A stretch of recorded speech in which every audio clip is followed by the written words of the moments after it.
তো যে যে জায়গাগুলো থেকে কোশ্চেন হয় আমি সেগুলো হচ্ছে একটু দেখায় দিই যে কোশ্চেন টাইপটা কোন ধরনের হয় সাধারণ জ্ঞানে। প্রথমে দেখেন 1 নাম্বার,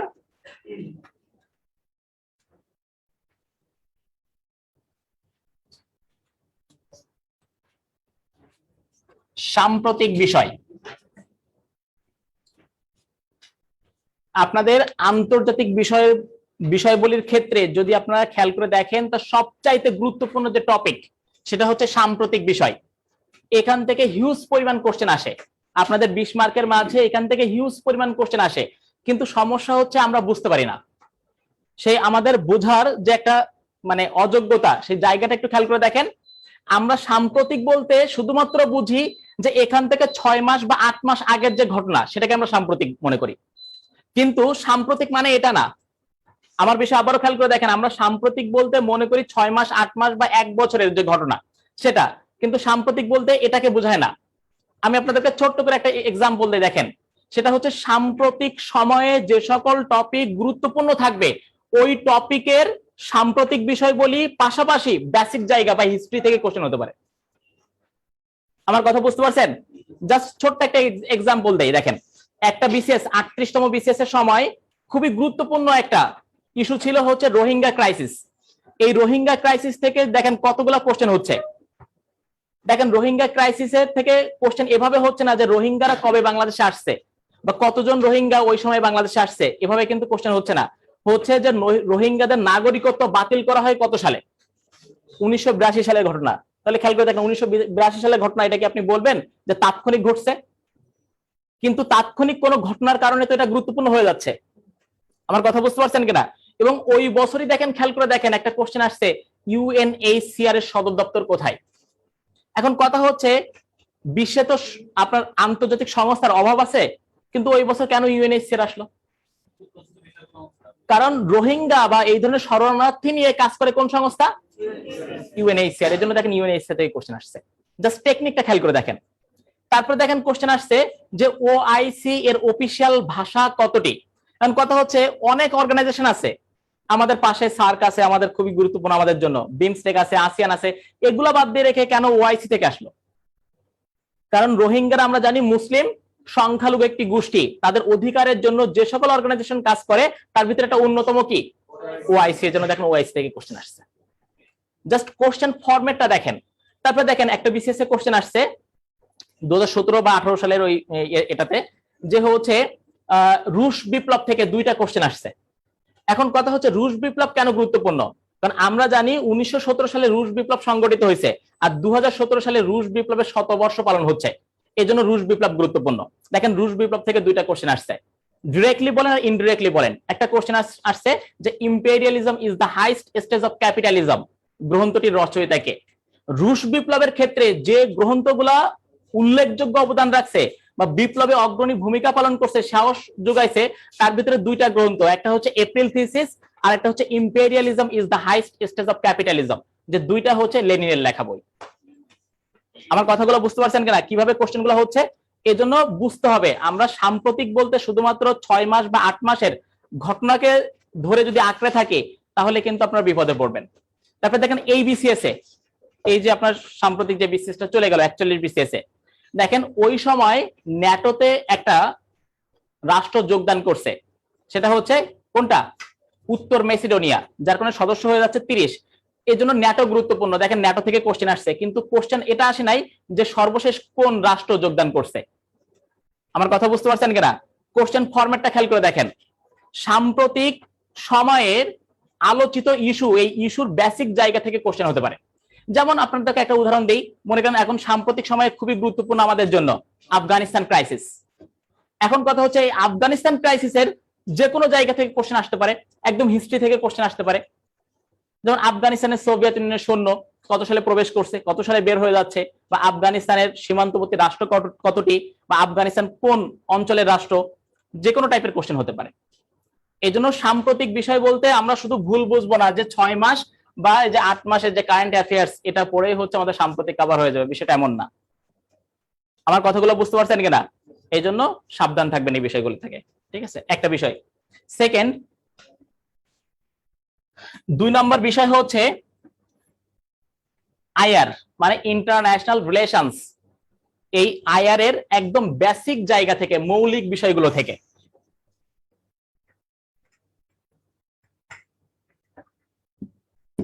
একদম মৌলিক বিষয়গুলি থেকে। দেখেন আপনাদের এই আন্তর্জাতিক বিষয়গুলির কোশ্চেন সাধারণত করে থাকে হচ্ছে আইআর ডিপার্টমেন্টের টিচাররা, জাহাঙ্গীরনগর হোক, ঢাকা হোক, আর চিটাগাং হোক, আর রাজশাহী হোক, অথবা এই আইআর সাবজেক্টে যারা এক্সপার্ট, যদি সচিবদের মাঝে কেউ এক্সপার্ট থাকে তাহলে সেখান থেকে কোশ্চেন করতে পারে।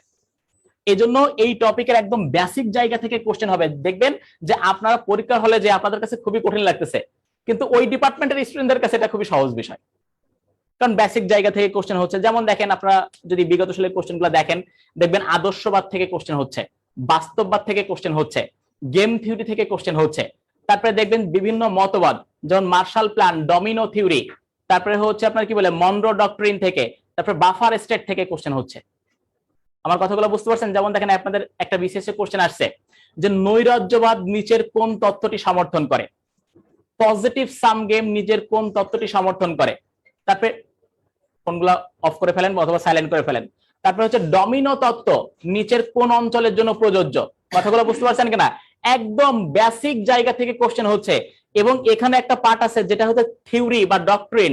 এই থিওরি বা ডক্ট্রিনের কোনো উল্লেখযোগ্য প্রচলিত কোনো বই নাই। আপনাদের কাছে যে প্রচলিত গাইড বইগুলো আছে, MP3 বলেন, প্রফেসরস বলেন, না যাই কিছু বলেন, দেখবেন থিওরি এবং ডক্ট্রিন নিয়ে এখানে ভালোভাবে লেখা নাই। হয়তো বিগত সালের কোশ্চেনগুলো জাস্ট অ্যান্সার দিয়ে যাচ্ছে, বাট কোনো কিছু এখানে ডিটেল লেখা নাই। এখন থিওরি যদি আপনি না বোঝেন আপনি অ্যান্সার করবেন কিভাবে? আমার কথা বুঝতে পারছেন কিনা? এখন কথা হচ্ছে এই বিষয় নিয়ে একটা বই আছে, কিন্তু সেই বই তো আপনি পুরোপুরি পড়তে পারবেন না। যেমন আপনারা যদি হচ্ছে আইআর ডিপার্টমেন্টের একটা বেসিক বই আছে, introduction to international relations, Jackson and সরেনসনের, ওখানে সব থিওরি আলোচনা করা আছে, কিন্তু ওই বইটা পড়তে যাওয়া আপনার জন্য অনেক কঠিন বিষয়। বুঝতে পারছেন? এই জন্য এখানে আলোচনা করে দেওয়া হবে, এবং এমন ভাবে আলোচনা করে দেওয়া হবে যা আপনি কখনো আর ভুলবেন না। আমার কথাগুলো বুঝতে পারছেন কিনা? এমন ভাবে থিওরি গুলো বোঝানো হবে যা আপনি কখনোই ভুলবেন না। আপনাকে যে টাইপের কোশ্চেন দেখ না কেন আপনি ওখান থেকে পারবেন। এরপরে আসেন থার্ড যে বিষয়, সেটা হচ্ছে পরিবেশগত ইস্যু এবং কূটনীতি। বর্তমান সময়ে আমরা জানি যে বর্তমান বিশ্ব ব্যবস্থায় সবচাইতে গুরুত্বপূর্ণ বিষয় এবং সবচাইতে আলোচিত বিষয় কোনটি? পরিবেশ, এবং আমাদের বাংলাদেশের জন্য আরো বেশি উপযোগী। কথা বুঝতে পারছেন কিনা? এই জন্য পরিবেশ থেকে কোশ্চেন আসবে, যেটা হচ্ছে আমরা বলি পরিবেশ কূটনীতি বলেন বা পরিবেশ সংস্থা বলেন।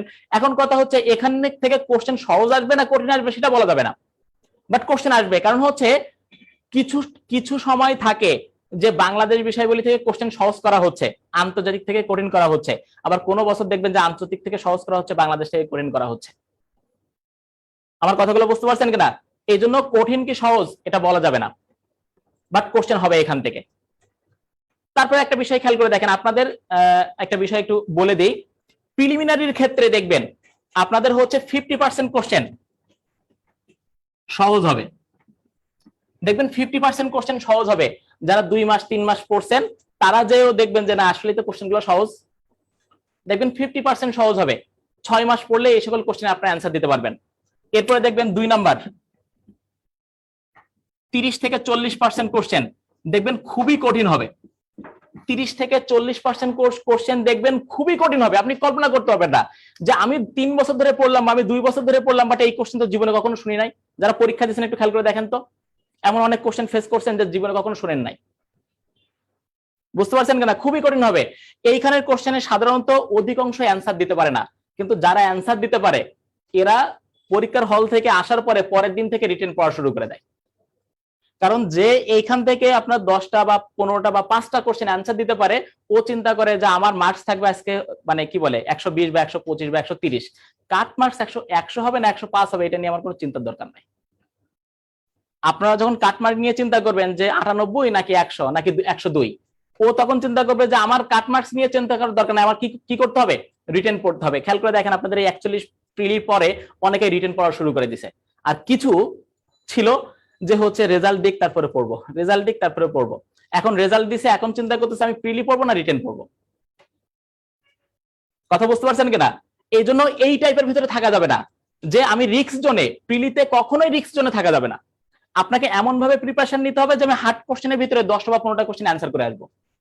তাহলে যেদিন পরীক্ষা দিয়ে আসবেন তার পর দিন থেকে কি শুরু করবেন, রিটেন শুরু করবেন। এখন খেয়াল করে দেখেন, আপনি যে এইখানে কঠিন কোশ্চেন যখন পাবেন তখন সাপোজ মনে করেন আপনার কাট মার্কস 100, কিন্তু আপনি মার্কস পাচ্ছেন 125 বা 30, বুঝতে পারছেন?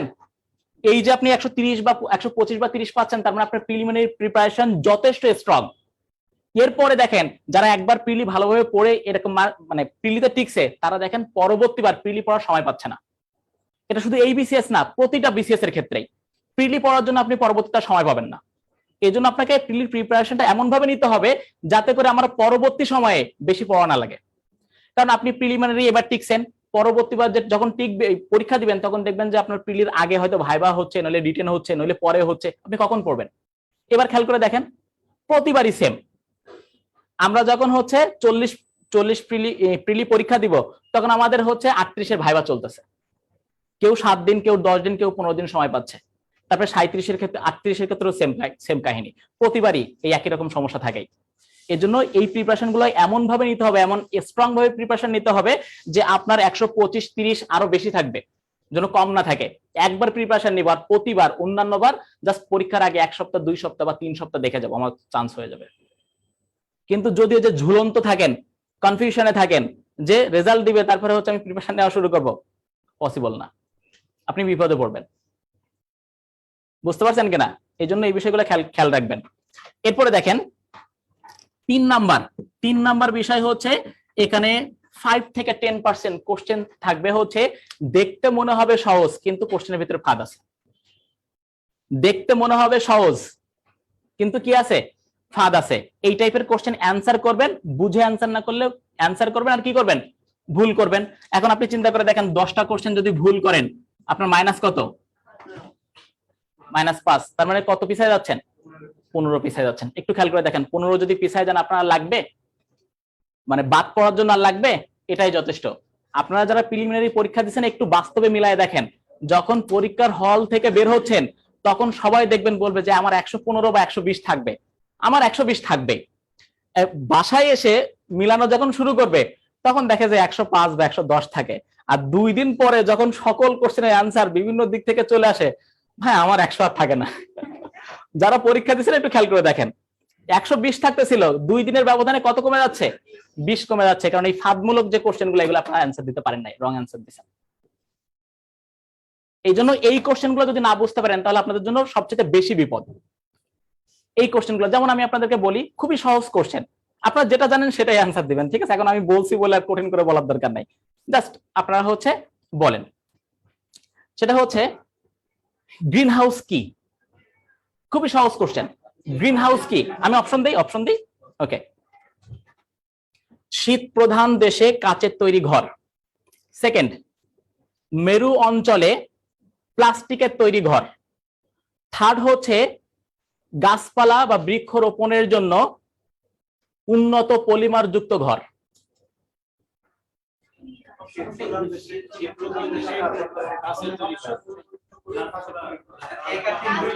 আগে সবাই একমত ছিলেন, এখন 3টা অপশন দিলাম, এখন কয় দিকে চলে যাচ্ছেন, 3 দিকে চলে যাচ্ছেন।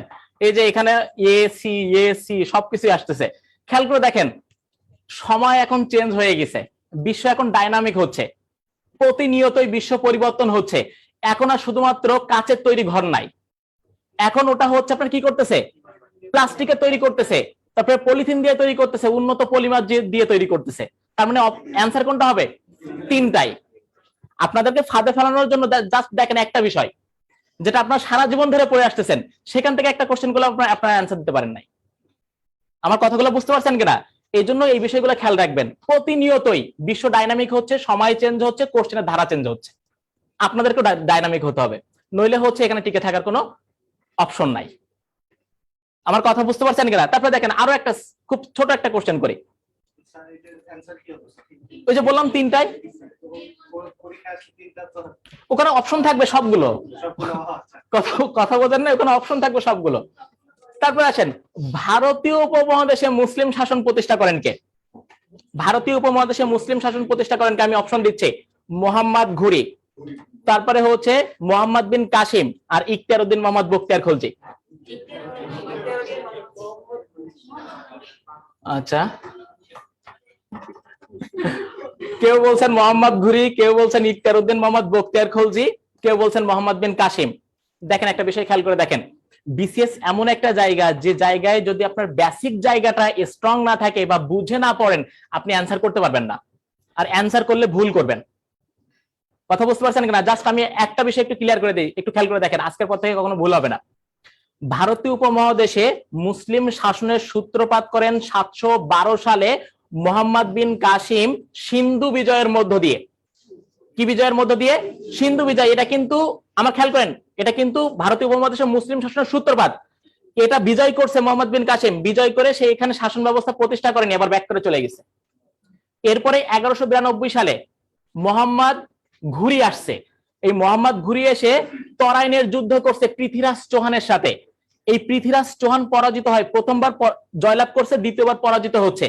এরই মধ্য দিয়ে মোহাম্মদ ঘুরি যখন জয়লাভ করে তখন ভারতীয় উপমহাদেশে মুসলিম শাসন প্রতিষ্ঠা করছে। আর 1204 সালে লক্ষণ সেনকে পরাজিত করে ইখতিয়ার উদ্দিন মোহাম্মদ বখতিয়ার খলজি বাংলায় মুসলিম শাসন প্রতিষ্ঠা করছে। তিনটার ভিতরে পার্থক্য আছে, তিনটার ভিতরে পার্থক্য আছে। কিন্তু আপনারা যেটা পড়ছেন যে কুমিরের খাসকাটা লেজ যাই আসুক না কেন ইখতিয়ার উদ্দিন মোহাম্মদ বখতিয়ার খলজি। বুঝতে পারছেন কিনা? এই জন্য এই বিষয়গুলো হচ্ছে খুবই গুরুত্বপূর্ণ, এগুলো হচ্ছে আপনাদের একটু খেয়াল রাখতে হবে। তারপর দেখেন আরো একটা বিষয় বলি, মুক্তিযুদ্ধের সময় আমাদের আমাদের সেনাপ্রধান কে ছিলেন? মুক্তিযুদ্ধের সময় আমাদের সেনাপ্রধান কে ছিলেন? যারা অনলাইনে আছেন তারাও বলেন, আপনারা বলেন। আতাউল গনি উসমানী। কথায় কথায় সবসময় বলেন যে মুক্তিযুদ্ধের চেতনায় বিশ্বাসী, ঠিক না? কিন্তু চেতনায় বিশ্বাসী, কিন্তু মুক্তিযুদ্ধ সম্পর্কে সামান্য জাস্ট একটা ছোট টাইপের কোশ্চেন অ্যান্সার দিতে পারলেন না। দেখেন সব সব এজি উসমানী, তারপর হচ্ছে আপনার হচ্ছে বঙ্গবন্ধু শেখ মুজিবুর রহমান। খেয়াল করেন, আমি আপনাদেরকে বলি, দেখেন মুক্তিযুদ্ধের সময় আমাদের সেনাপ্রধান ছিলেন কর্নেল আব্দুর রব। কর্নেল আব্দুর রব যে হচ্ছে একটা সিঙ্গেল ফোর্স আর্মির প্রধান। আর আমাদের ফোর্স ছিল তিনটা, সেনাবাহিনী, নৌবাহিনী, বিমান বাহিনী। এই তিন বাহিনীর প্রধান যে যুদ্ধের ময়দানে নেতৃত্ব প্রদান করছে তার উপাধি হচ্ছে প্রধান সেনাপতি। এই প্রধান সেনাপতি ছিলেন এমএজি উসমানী। কথা বুঝতে পারছেন কিনা? এমএজি উসমানী। আর যে সেনাপ্রধান তার একটা উপাধি হচ্ছে চিফ অফ স্টাফ, সেটা হচ্ছে কর্নেল আব্দুর রব। আর মুক্তিযুদ্ধের সর্বাধিনায়ক বঙ্গবন্ধু শেখ মুজিবুর রহমান। তিনটার ভিতরে ক্লিয়ার আছে? দেখেন জাস্ট মুক্তিযুদ্ধ থেকে একটা কোশ্চেন দিলাম, তাই আপনারা ফাঁদে পড়ে গেছেন, তাহলে অন্যান্য জায়গা থেকে তো আর কোশ্চেন দেওয়ার দরকার নাই।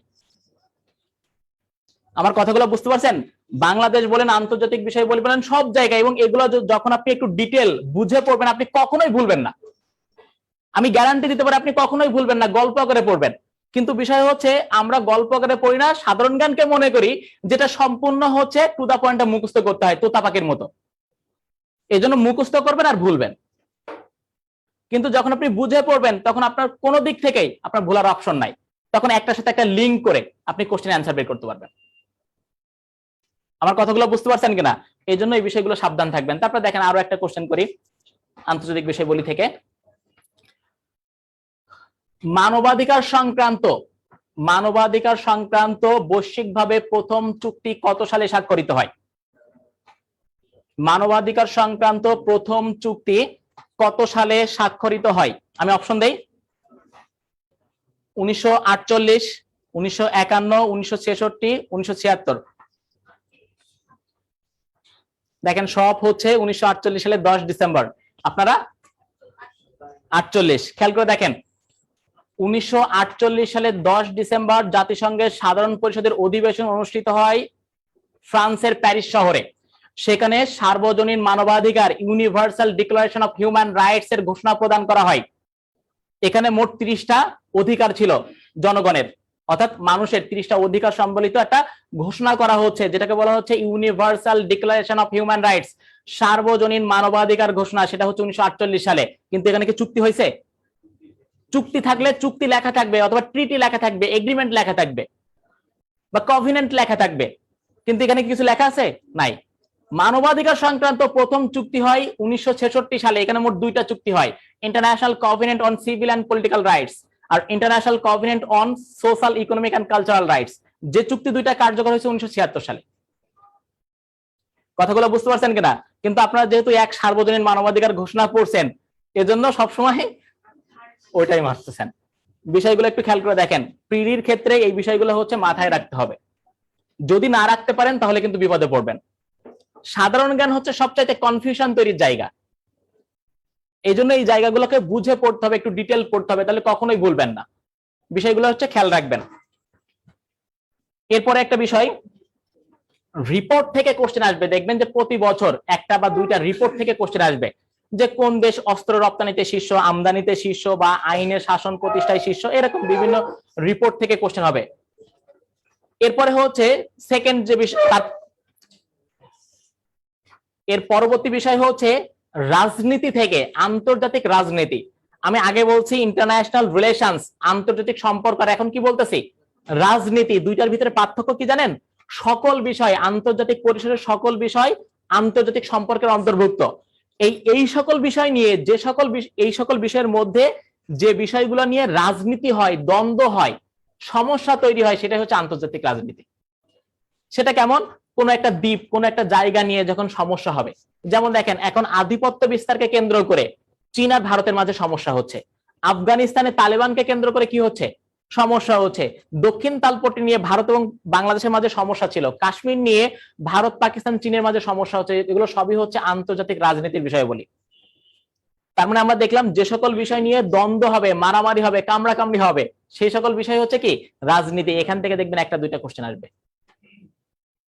এরপরে সর্বশেষ যে বিষয়, সেটা হচ্ছে বিভিন্ন গুরুত্বপূর্ণ দেশ, যে দেশগুলো থেকে কোশ্চেন হবে যেমন হচ্ছে মার্কিন যুক্তরাষ্ট্র, চীন, কিউবা, তারপরে হচ্ছে কোরিয়া, তারপরে হচ্ছে আফগানিস্তান এখন গুরুত্বপূর্ণ, তারপরে তুরস্ক, তারপরে হচ্ছে আপনার রাশিয়া, ব্রিটেন, এই সকল রাষ্ট্রগুলো দেখতে হবে।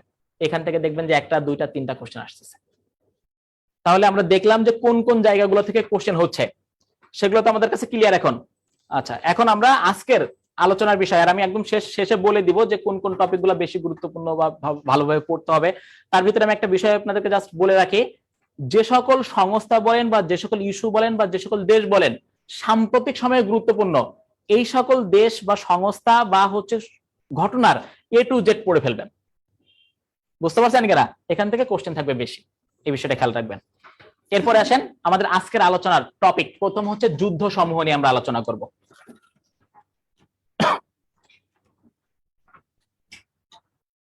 টপিক লেখেন যুদ্ধ সমূহ। এখন এই যুদ্ধ সমূহ আমরা হচ্ছে ইয়ে করে লিখব, ছক করে লিখব। আপনাদের কাছে যদি খাতা থাকে আনুভূমিক স্টাইলে লিখবেন।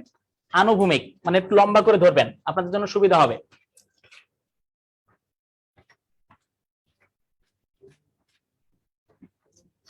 প্রথম কলাম হচ্ছে যুদ্ধের নাম, এরপরে হচ্ছে যুদ্ধের সাল। যুদ্ধ কি একা একা হবে না, কি লাগবে? পক্ষ লাগবে, তাহলে পক্ষ সমূহ। আর পরবর্তী একদম শেষেরটা বড় করে রাখবেন, গুরুত্বপূর্ণ তথ্য সমূহ।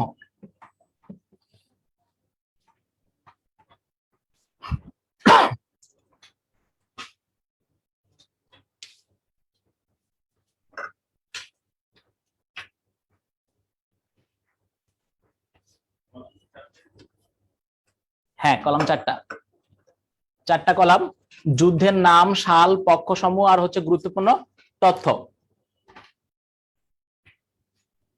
এক নাম্বার হচ্ছে ক্রুসেড, যেটাকে আরেকটা নাম বাংলায় বলা হয় ধর্মযুদ্ধ। ক্রুসেড বা ধর্মযুদ্ধ।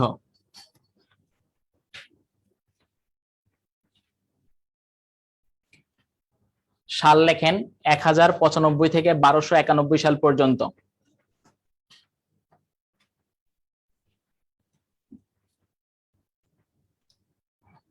মুসলিম বনাম খ্রিস্টান।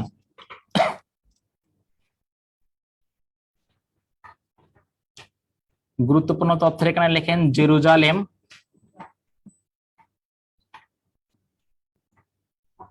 ভূখণ্ডকে কেন্দ্র করে যুদ্ধ হয়। জেরুজালেম ভূখণ্ডকে কেন্দ্র করে যুদ্ধ হয়।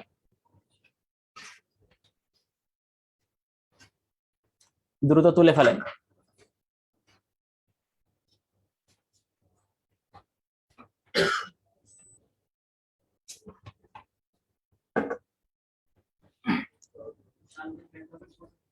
1095 থেকে 1291 সাল পর্যন্ত। আমি বলছি দেখেন, ক্রুসেড বা ধর্মযুদ্ধ সাল হচ্ছে 1095 থেকে 1291। পক্ষ হচ্ছে মুসলিম ভার্সেস খ্রিস্টান। গুরুত্বপূর্ণ তথ্য হচ্ছে জেরুজালেম ভূখণ্ডকে কেন্দ্র করে।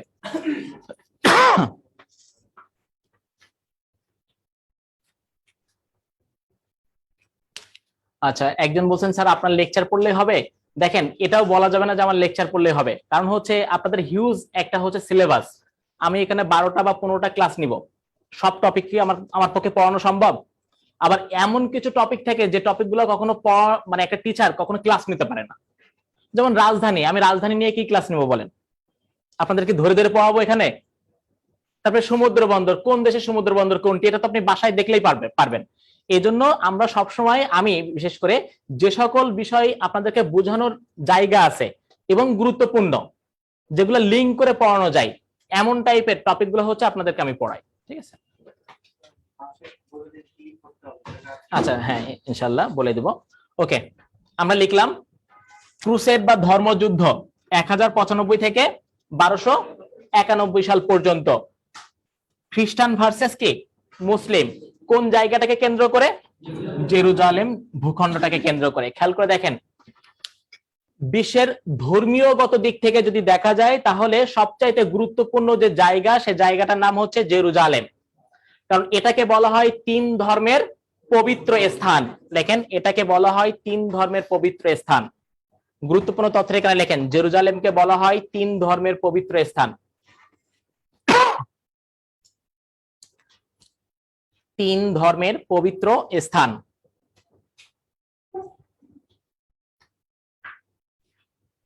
এখন 3 ধর্মের পবিত্র স্থান কেন বলা হচ্ছে একটু বোঝার ট্রাই করেন। সেটা হচ্ছে ইসলাম ধর্মের কাছে পবিত্র স্থান কেন? কারণ হচ্ছে ইসলাম ধর্মের সবচাইতে মর্যাদাপূর্ণ 3টা মসজিদ, এর ভিতরে একটা হচ্ছে মসজিদুল হারাম, সেকেন্ড হচ্ছে মসজিদে নববী, থার্ড হচ্ছে মসজিদুল আকসা। এই মসজিদুল আকসা কোথায় অবস্থিত? জেরুজালেমে। এবং এই মসজিদুল আকসা হচ্ছে মুসলমানদের প্রথম কিবলা, যেখান থেকে হযরত মুহাম্মদ সাল্লাল্লাহু আলাইহি সাল্লাম হচ্ছে মিরাজে গমন করেন। এই সকল কারণে মুসলমানদের কাছে পবিত্র স্থান কোনটা? জেরুজালেম।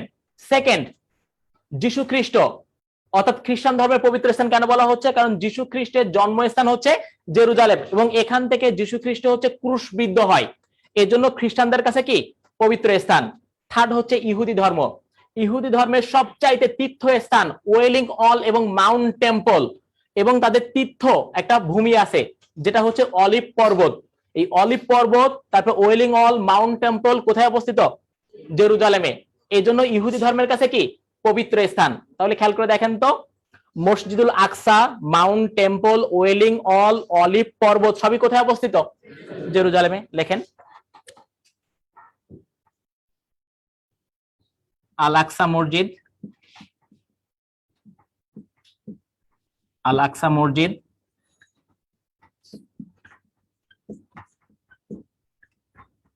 মাউন্ট টেম্পল,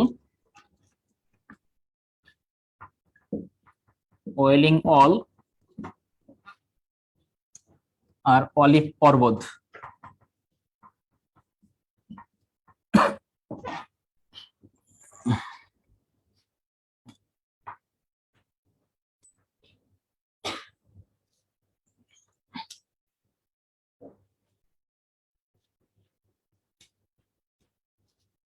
এগুলো জেরুজালেমে অবস্থিত।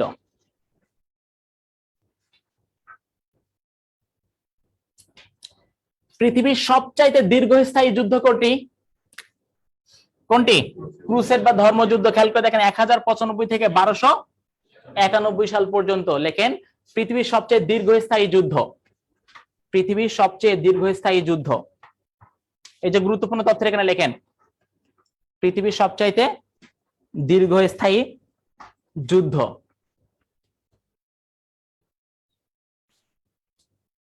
এখন আসেন আমরা একটু খেয়াল করে দেখি, সেটা হচ্ছে এই জেরুজালেম ভূখণ্ডটি পূর্বে খ্রিস্টানদের অধীনে ছিল।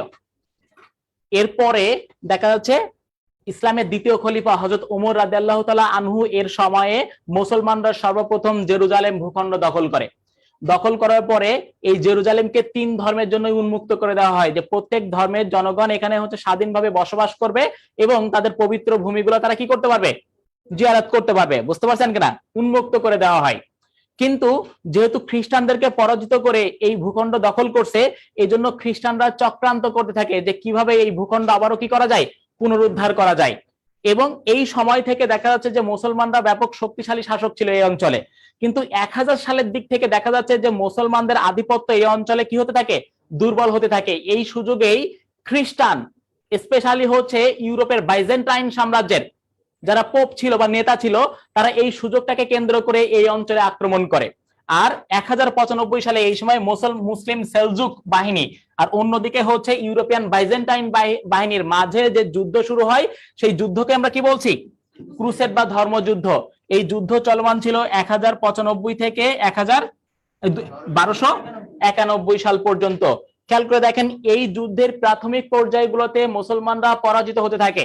1200 সালের পরে মুসলমানদের একজন অন্যতম বীর সালাউদ্দিন আল আইয়ুবীর নেতৃত্বে মুসলিমরা সংঘবদ্ধ হতে থাকে এবং তারা বাইজেন্টাইন সাম্রাজ্যের বিরুদ্ধে প্রবল আক্রমণের যুদ্ধ করতে থাকে, যার প্রেক্ষিতে 1291 সালে এই অঞ্চলে পরাজিত হয় কারা, খ্রিস্টানরা। জয়লাভ করে কারা, মুসলিমরা। তাহলে মুসলিমদের উপরে টিক চিহ্ন দেন, যে জয়লাভ করবে তার উপরে টিক চিহ্ন দিব।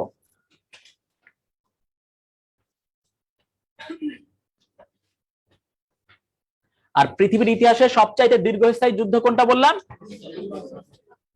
ক্রুসেড বা ধর্মযুদ্ধ। কোশ্চেন হতে পারে যে পৃথিবীর সবচাইতে রক্তক্ষয়ী যুদ্ধ বা ধ্বংসাত্মক যুদ্ধ কোনটি, কোনটি? এটা শিওর আপনারা? ধ্বংসাত্মক যুদ্ধ বা কি বলে আপনার রক্তক্ষয়ী যুদ্ধ বললে দ্বিতীয় বিশ্বযুদ্ধ অ্যান্সার হবে, এটার সাথে মিলানো যাবে না। বুঝতে পারছেন কিনা? পাশে লিখে রাখতে পারেন যে ধ্বংসাত্মক যুদ্ধ বা রক্তক্ষয়ী যুদ্ধ দ্বিতীয় বিশ্বযুদ্ধ।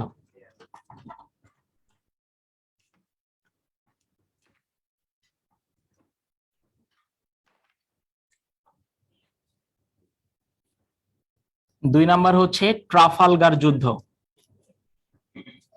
ট্রাফালগার যুদ্ধ 1805।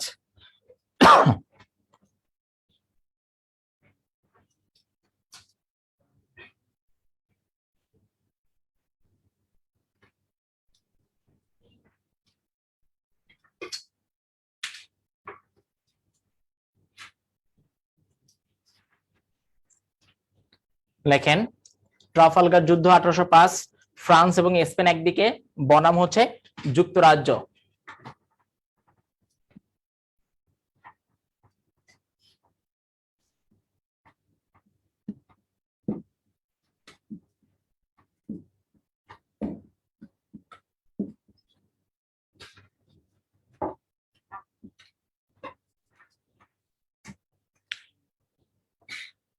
লিখছেন?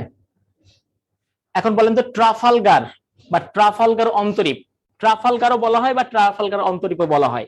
এখন কথা হচ্ছে এটা কোথায় অবস্থিত, কোথায়?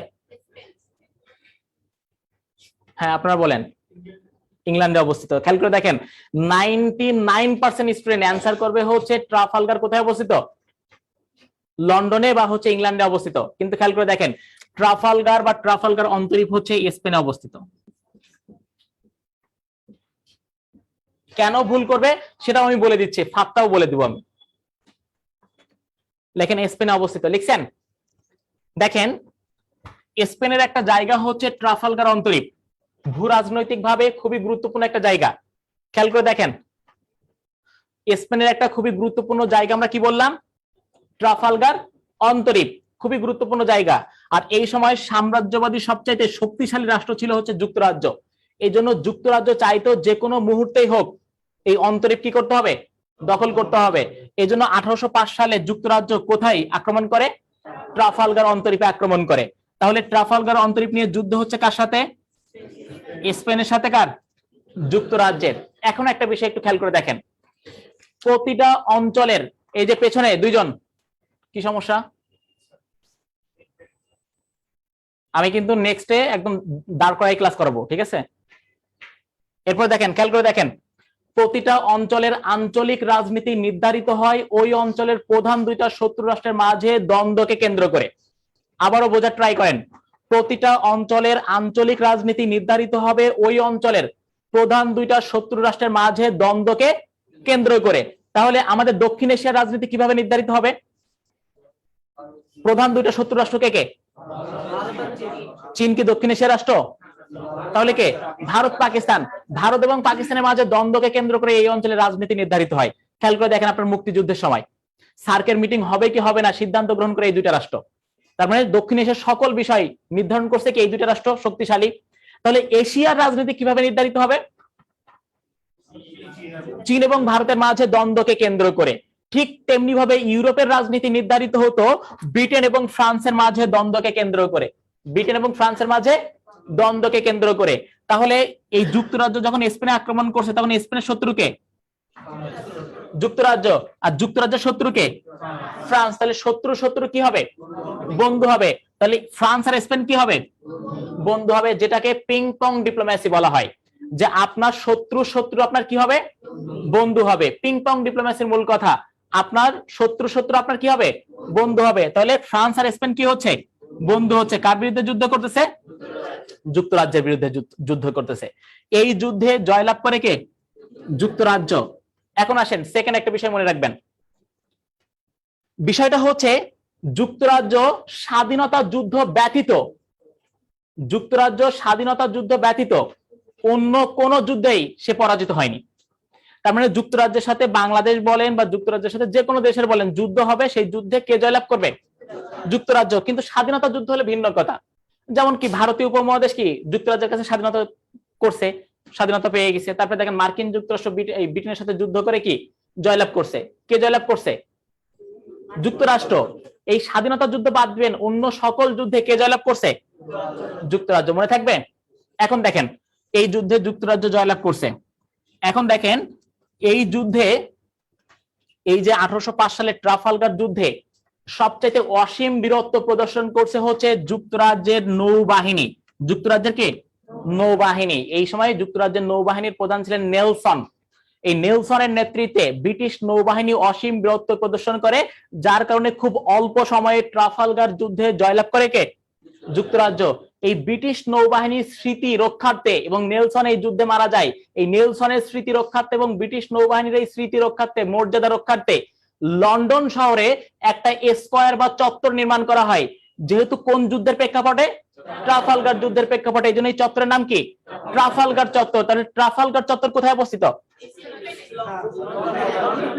লন্ডনে। কিন্তু ট্রাফালগার বা ট্রাফালগার অন্তরীপ কোথায়? স্পেনে। মনে থাকবে।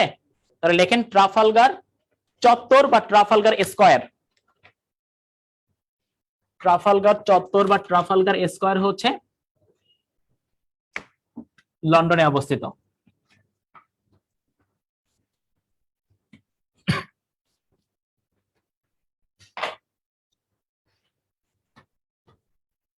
ট্রাফালগার চত্বর বা ট্রাফালগার স্কয়ার হচ্ছে লন্ডনে অবস্থিত। আপনাদের তো গুরুত্বপূর্ণ ইনফরমেশন যেগুলো লেখানো দরকার সেগুলো আমি লেখাই দিচ্ছি, সব তো লিখতে পারবেন না, ঠিক আছে? আপনাদেরকে বুঝাই দেওয়া হচ্ছে এখানে, আর ইনফরমেশন গুলো গুরুত্বপূর্ণ সেগুলো হচ্ছে আপনাদের লেখায় দেওয়া হচ্ছে। বাসায় যে একবার খাতাটা দেখবেন, দেখবেন অটোমেটিক মনে পড়তেছে। আর যদি এক সপ্তাহ পরে দেখেন তাহলে তো মনে পড়বে না, স্বাভাবিক। এই জন্য বাসায় যে একবার দেখবেন খাতাটা। এরপরে আসেন লেখেন ওয়াটারলু যুদ্ধ।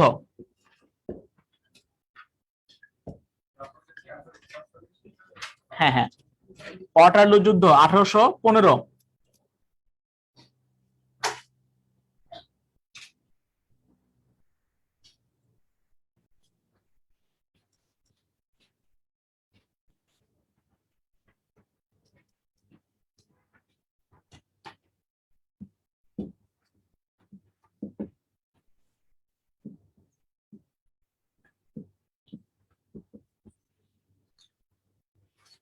লেখেন ওয়াটারলু যুদ্ধ 1815 সালে, ফ্রান্স ভার্সেস যুক্তরাজ্য।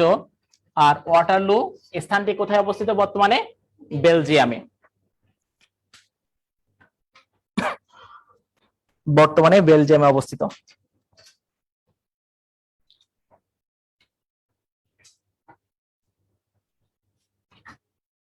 স্যার অন্তরীপ কি?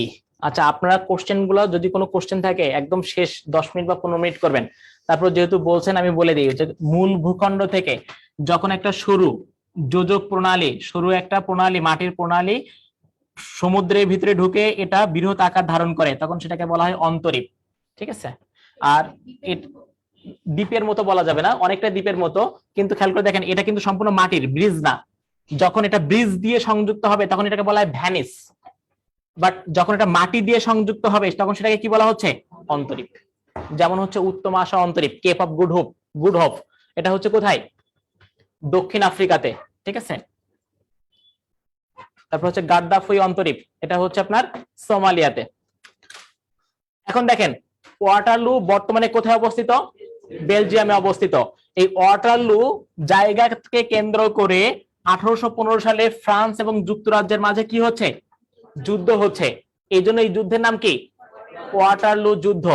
এই যুদ্ধে জয়লাভ করবে কে? কারণ যুক্তরাজ্য কোনো যুদ্ধে কি হবে না, পরাজিত হবে না, বিষয়টা মনে রাখবেন। যুক্তরাজ্যের উপরে টিক চিহ্ন দেন। দিয়ে দিছেন? আচ্ছা আচ্ছা, যাক, খুব ভালো। এরপরে লেখেন নেপোলিয়ন, নেপোলিয়ন বনাম ডিউক অফ ওয়েলিংটন। তাহলে নেপোলিয়ন কোন দেশের সেনাপতি ছিল? ফ্রান্সের। তাহলে যুক্তরাজ্যের সেনাপতি কে? Duke of Wellington. তাহলে এই যুদ্ধে জয়লাভ করবে কে? Duke of Wellington. Duke of ওয়েলিংটনের উপরে টিক চিহ্ন দেন।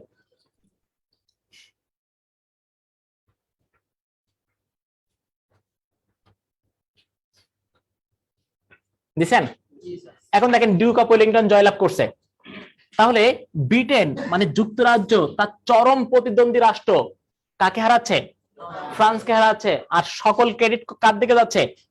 Duke of Wellington. এই জন্য এই সময় ব্রিটেন এই ডিউক অফ ওয়েলিংটনকে জাতীয় বীরের মর্যাদা প্রদান করে, এবং এই ডিউক অফ ওয়েলিংটনের নামকে পুরো বিশ্বে স্মরণীয় করে রাখার জন্য ব্রিটেনের একটা কলোনি ছিল নিউজিল্যান্ড। এই নিউজিল্যান্ড রাষ্ট্রের রাজধানীর নামকরণ করা হয় কি? ওয়েলিংটন। কার নাম অনুসারে? ডিউক অফ ওয়েলিংটনের নাম অনুসারে। তাহলে মনে থাকবে? মনে থাকবে কিনা? ওকে। তাহলে পরাজিত হচ্ছে কে? নেপোলিয়ন। তাহলে নেপোলিয়নকে এখন কি করা হবে? না না না, তখন বেলজিয়াম ছিল না। ঠিক আছে? এখন আসেন নেপোলিয়ন, নেপোলিয়নকে এখন কি করা হবে? ইউরোপের রাষ্ট্রগুলো দেখবেন যে কখনো মৃত্যুদণ্ড দিতে চাইবে না, এরা সবসময় অলওয়েজ নির্বাসনে পাঠাবে। কিন্তু আমাদের এশিয়ার রাষ্ট্রগুলো এরা কি করবে? কি করবে? এরা দেখবেন আমাদের এশিয়ার রাষ্ট্রগুলো যে কোনো সমস্যার সমাধান করবে জোরপূর্বক, কিন্তু ইউরোপের রাষ্ট্রগুলা ওরা হচ্ছে জোরপূর্বক সমাধান করে না। যেমন দেখবেন আমাদের জোরপূর্বক, একটু উদাহরণ দেই, সন্তান বা কেউ ছোট ভাই বোন হচ্ছে কি কোনো ঝামেলা করলে বা কিছু করলেই কি ঠাস ঠুস, ঠিক না? এটা আমাদের জাতীয় চরিত্র। এবং দেখেন যখন পাকিস্তান গভর্নমেন্টের আমার সময় আমরা ছিলাম, তখন পাকিস্তান গভর্নমেন্টের সময় আইয়ুব খান ক্ষমতায়। এখন আইয়ুব খানের সময় একটা বিষয় দেখা যাচ্ছে যে আমাদের এই অঞ্চল পূর্ব পাকিস্তান এবং পশ্চিম পাকিস্তানে একটা বিষয় খুবই খারাপ দেখা যাচ্ছে, সেটা হচ্ছে দুধে পানি মেশানো হচ্ছে প্রচুর হারে। বুঝতে পারছেন কিনা? এখন তো দুধে আপনার কেমিক্যালটা অনেক কিছু মিক্স করেন, কিন্তু তখন হচ্ছে কি দুধে পানি মেশাচ্ছে। এখন বলা হলো তাহলে দুধে পানি মেশাচ্ছে, এটা কিভাবে রোধ করা যায়? তো আইন করা হলো যে দুধে পানি মেশাচ্ছে যদি এটা জানা যায় যে মেশাবে তাকে হচ্ছে 5 টাকা জরিমানা। তখন কিন্তু 5 টাকা মানে বিশাল ব্যাপার। এখন কথা হচ্ছে 2 মাস 3 মাস পরে সার্ভে করে দেখে যে দুধে পানির পরিমাণ বেশি হয়ে যাচ্ছে। কমার কথা কিন্তু কি হয়ে যাচ্ছে? বেশি হয়ে যাচ্ছে। কেন? কারণ হচ্ছে দুধে পানি মিশালে জরিমানা, এই জরিমানার টাকা কে নিবে? পুলিশ নিবে। এখন কথা হচ্ছে পুলিশ যে দুধে পানি থাকুক আর না থাকুক কি আদায় করা শুরু করছে?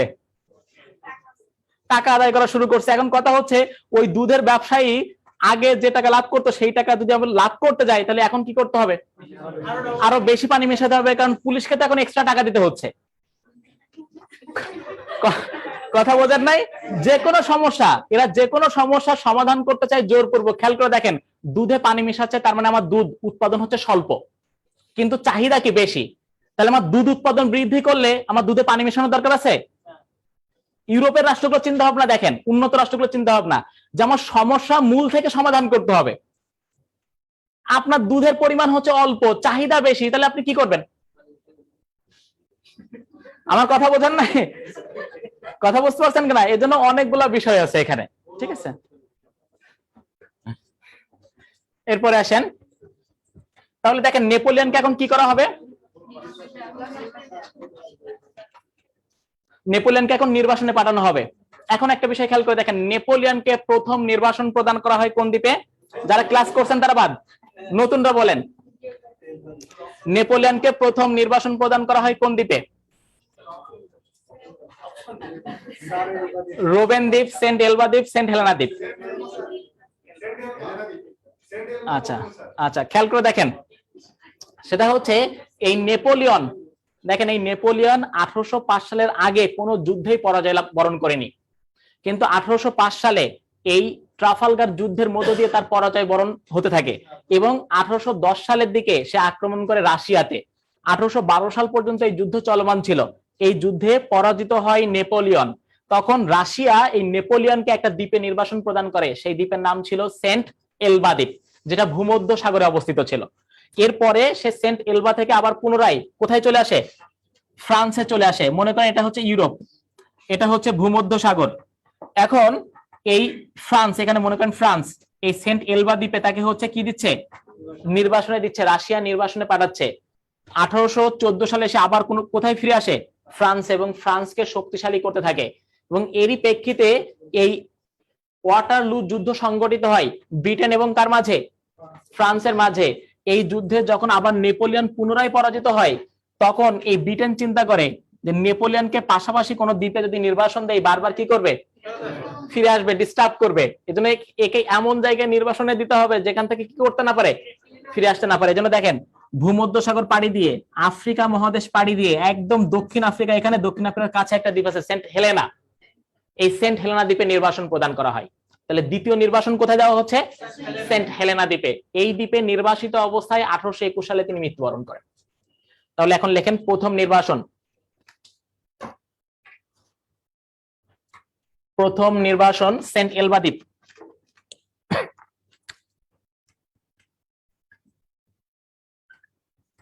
সেন্ট এলবা দ্বীপ কোথায় অবস্থিত? ভূমধ্য সাগর। দ্বিতীয় নির্বাসন হচ্ছে সেন্ট হেলেনা, এটা হচ্ছে দক্ষিণ আটলান্টিক মহাসাগর। আর 1821 সালে এই সেন্ট হেলেনা দ্বীপে মৃত্যুবরণ করে।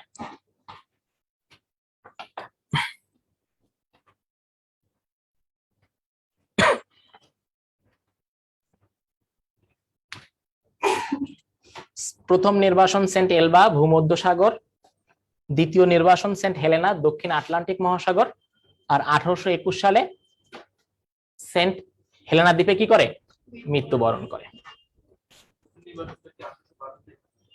হ্যাঁ, 1812তে রাশিয়া দেয়, ঠিক আছে। এরপরে আসেন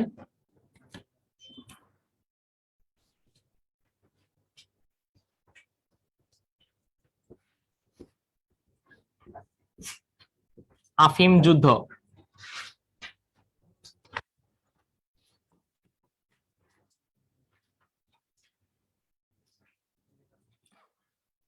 আফিম যুদ্ধ 1839 থেকে 1842, চীন ভার্সেস যুক্তরাজ্য।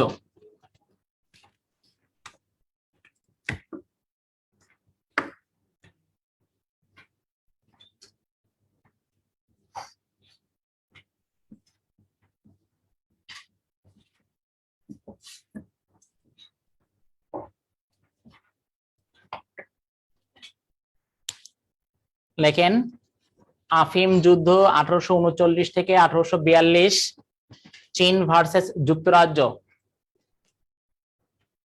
লিখছেন? আচ্ছা, এখন একটা জিনিস বোঝার ট্রাই করেন, সেটা হচ্ছে পৃথিবীর অধিকাংশ ভূমি একটা সময় কার দখলে ছিল? যুক্তরাজ্যের দখলে ছিল। তার মানে পৃথিবীর যে প্রান্তেই যাবেন সেই প্রান্তেই হচ্ছে যুক্তরাজ্যের ভূমি আছে।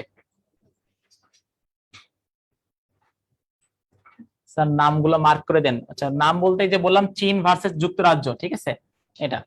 এখন দেখেন পৃথিবীর যে প্রান্তেই যাবেন সেই প্রান্তেই দেখতে পেতেন যে ওই সময় হচ্ছে যুক্তরাজ্যের কি ছিল? কলোনি ছিল। যার কারণে ব্রিটিশ শাসনতান্ত্রিক ইতিহাসে একটা কথা বলা হতো যে ব্রিটেনের 200 বছরের শাসনতান্ত্রিক ইতিহাসে কখনো সূর্য অস্ত যায় নাই।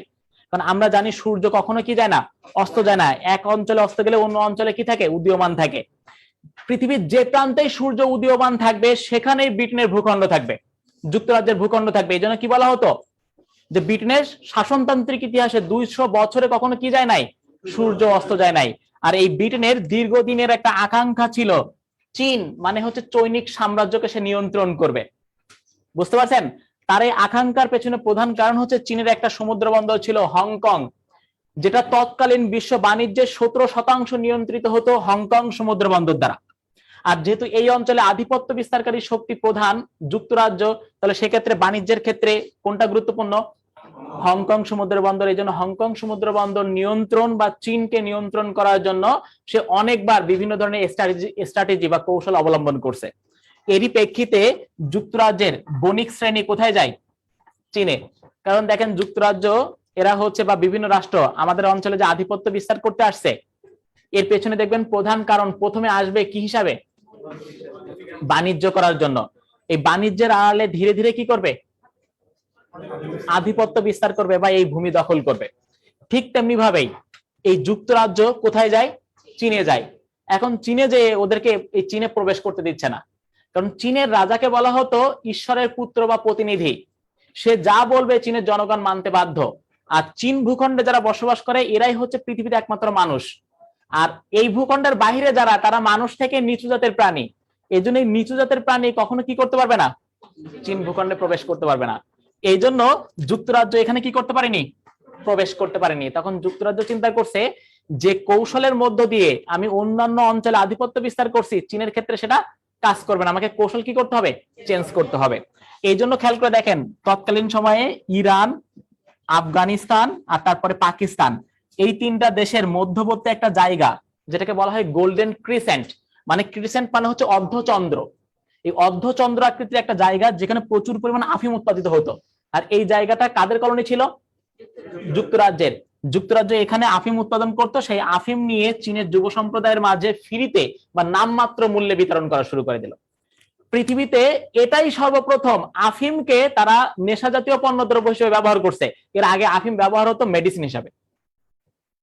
এখন এই যুব সম্প্রদায়ের মাঝে যখন ফ্রিতে বিতরণ করা শুরু করলো, তখন যুব সম্প্রদায় ধীরে ধীরে কি হয়ে গেল, আফিমে আসক্ত হয়ে গেল। এবার ধীরে ধীরে কি করবে, দাম বৃদ্ধি করতে থাকলো, এভাবে বিজনেস শুরু করে দিল। তখন চীনের এই প্রশাসন এটা টের পেয়ে গেল। তখন চীনের প্রশাসন চিন্তা করলো যুব সম্প্রদায়কে আমার রক্ষা করতে হবে। এই জন্য এই অঞ্চলে আগ্রাসন চালিয়ে চীন এই যুক্তরাজ্যের সকল আফিম পণ্যদ্রব্য সবই পুড়িয়ে ফেলে দেওয়া হয়। তাহলে ক্ষতিগ্রস্ত কে হচ্ছে, যুক্তরাজ্য। যুক্তরাজ্য চিন্তা করছে এখন আমাকে কি করতে হবে, প্রতিশোধ গ্রহণ করতে হবে। এই অঞ্চল থেকে সৈন্য নিয়ে কোথায় আক্রমণ করে, চীনে। চীন সরকার আর যুদ্ধ হচ্ছে কি যুক্তরাজ্যের মাঝে। যুব সম্প্রদায় কোন দিকে, এক মন চাই আফিম আসুক, অন্য মন চাই নিজের দেশ জয়লাভ করুক। একটা শক্তিশালী রাষ্ট্র যখন বা জনগণ যখন হচ্ছে আফিমে আসক্ত হবে বা নেশায় আসক্ত হয়ে পড়বে, তখন তাদের ভিতরে সেই চেতনাবোধ কি করবে না, কাজ করবে না। তখন এই যুব সম্প্রদায় অনেকটা নিষ্ক্রিয় ভূমিকা পালন করে। আর এই সুযোগেই মূলত হচ্ছে কে জয়লাভ করে, যুক্তরাজ্য। এই আফিম পণ্যদ্রব্যকে কেন্দ্র করে যুক্তরাজ্য চীনে আক্রমণ করছিল 1839 সালে। এই যে 42 সাল পর্যন্ত যে যুদ্ধ চলমান ছিল, এই যুদ্ধকে আমরা কি বলছি, আফিম যুদ্ধ। কেননা কোন পণ্যদ্রব্যকে কেন্দ্র করে যুদ্ধ হচ্ছে, আফিমকে কেন্দ্র করে যুদ্ধ হচ্ছে। যুদ্ধের পরে দেখবেন যে কোনো যুদ্ধের পরে একটা চুক্তি হবে। এই চুক্তির প্রধান বিষয়গুলি দেখবেন পরাজিত শক্তির কাছ থেকে ক্ষতিপূরণ আদায় করা। পরাজিত শক্তির কাছ থেকে কি আদায় করবে, ক্ষতিপূরণ আদায় করবে। তাহলে খেয়াল করে দেখেন এই চীন এবং যুক্তরাজ্যের মাঝে চুক্তি হবে। চুক্তিটা হচ্ছে চীনের একটা শহর আছে নানকিং, এই নানকিং শহরে। তাহলে চুক্তি কত সালে হবে, 1842 সালে। কোথায় হচ্ছে, নানকিং এ চুক্তি হচ্ছে। চীন ভার্সেস কে, যুক্তরাজ্যের মাঝে। তাহলে যুক্তরাজ্য পরাজিত শক্তির কাছ থেকে কি আদায় করবে, ক্ষতিপূরণ। কোনটা, হংকং। তাহলে 1842 সালে যুক্তরাজ্য কি দখল করছে, হংকং দখল করছে। কোন চুক্তি অনুযায়ী, নানকিং চুক্তি অনুযায়ী। তাহলে গুরুত্বপূর্ণ তথ্য এখানে লিখে নেবেন। 1842 সালে 1842 সালে নানকিং চুক্তি অনুযায়ী লেখেন 1842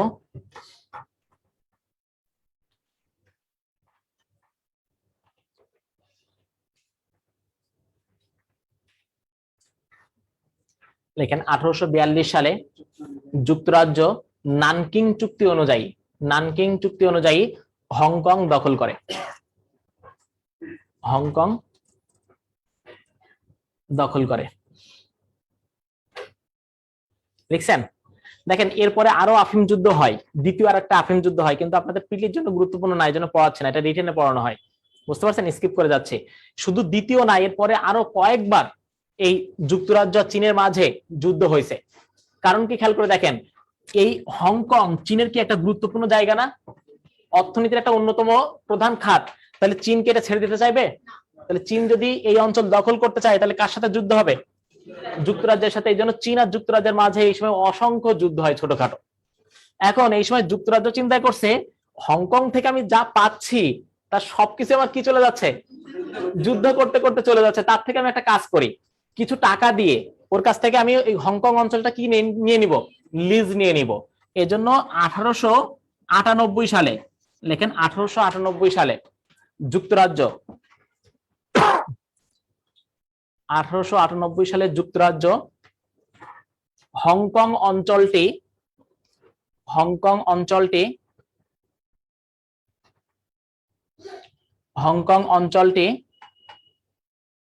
লিজ হিসাবে গ্রহণ করে। কত বছরের জন্য? 99 বছরের জন্য। লেখেন 99 বছরের জন্য হংকং অঞ্চলটি লিজ হিসাবে গ্রহণ করে। কত বছরের জন্য? 99 বছরের জন্য। এখন কথা হচ্ছে 99 বছর কেন? এক বৃদ্ধি করলে তো 100 বছর হয়ে যায় না? তাহলে আমরা 99 কেন রাখবো? একটা ফিগারে আসতো 100 হলে, ঠিক না? দেখেন যে কোনো জায়গা যখন লিজ নিবে তখন দেখবেন সর্বোচ্চ লিজ নিলে 99 বছর নিবে। যেমন হাম্বানটোটা সমুদ্র বন্দর চীন লিজ নিয়েছে কত বছরের জন্য? 99 বছর। কেন 99 বছর? আপনারা ফিক্সড প্রাইসের দোকান থেকে যখন শার্ট প্যান্ট কিনবেন দেখবেন লেখা থাকবে 899, 1699 এরকম লেখা থাকে না? আপনাদের কাছে তো ঠিকই 1700 টাকা নিয়ে নিচ্ছে, তো কেন 1699 টাকা রাখছে? এখানে একটা বিষয় আছে, একটা বিষয় হচ্ছে মনস্তাত্ত্বিক একটা বিষয়। যখন 1699 বলবেন তখন 1699 একটা মানসিক ভাবে কাজ করবে 1600 টাকা। আর একটা সেকেন্ড সবচেয়ে গুরুত্বপূর্ণ বিষয়, সেটা হচ্ছে যখন আপনি 1700 টাকা বলবেন তখন 1700 টাকার উপরে তাকে 7.5% ভ্যাট দিতে হবে। কিন্তু যখন আপনি 1699 টাকা বলবেন তখন আপনাকে এই 1600 টাকার উপরে, 99 টাকার জন্য না, 1600 টাকার উপরে কি দিতে হবে? 7.5% ভ্যাট দিতে হবে। 1 টাকা বৃদ্ধি করলে আমার কত টাকা বৃদ্ধি পাবে? 7.5 টাকা। বুঝতে পারছেন কিনা? ঠিক তেমনি ভাবেই যখন 1 থেকে 99 বছর পর্যন্ত যাবে তখন ভ্যাটের পরিমাণ যে পরিমাণ থাকবে 100 বছর করলে কি হবে? বেড়ে যাবে। আবার সেকেন্ড একটা বিষয় হচ্ছে ওই অঞ্চলের উন্নয়ন বাবদ কিছু কাজ বাধ্যতামূলকভাবে করতে হবে। এই জন্য রাষ্ট্রগুলাই পেশার নিতে চায় না। কত বছর রাখে?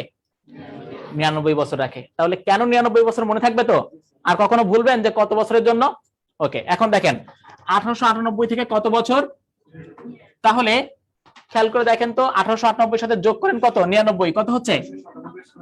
1997। তাহলে 1997 সালে হংকং কার কাছে চলে যাবে? চীনের কাছে।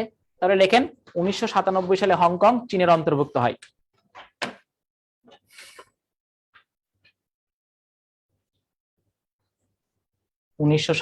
সালে হংকং চীনের অন্তর্ভুক্ত হয়।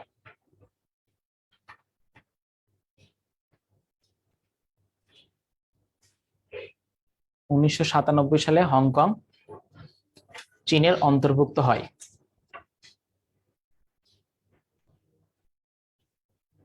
লিখছেন চীনের অন্তর্ভুক্ত হচ্ছে কত সালে? 1997 সালে।